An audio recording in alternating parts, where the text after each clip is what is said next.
This is Dr. Robert Meislin from NYU Langone Health presenting a short video on lateral meniscal repair using the Arcuro SuperBall meniscal repair suture device.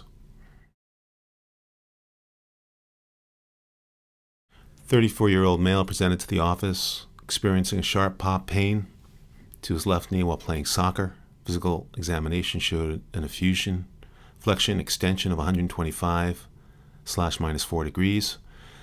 Lateral joint line tenderness with the McMurray's and positive Lockman with soft end point. MRI of his left knee showed positive mid-substance ACL tearing with associated lateral meniscal tear involving the posterior horn.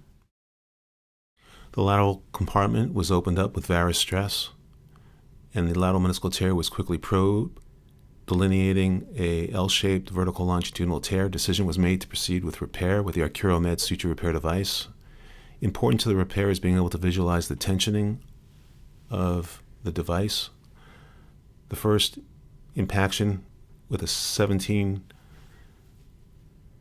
depth place implanted the device, followed by a mattress style fashion to the more lateral aspect of the tear. This was then tensioned gently, finally securing the SuperBall posterior in the capsule with the pulling on the green tensioning for security of the repair.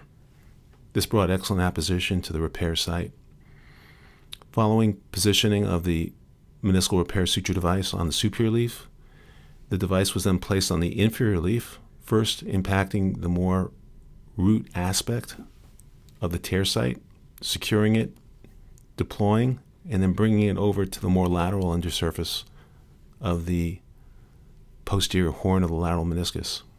This would create an equivalent vertical longitudinal repair, which, as we know, is the strongest construct for meniscal repair.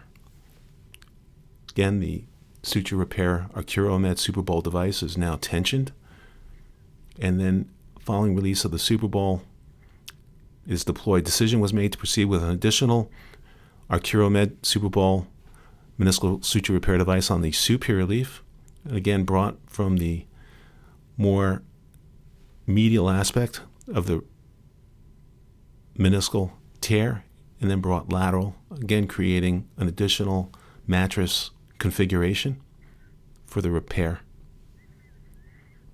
Concomitant to the lateral meniscal repair, the ACL was reconstructed with the patient's own or autologous central 1/3 bone patellar tendon bone, secured with biocomposite interference screws on the femoral and tibial sites.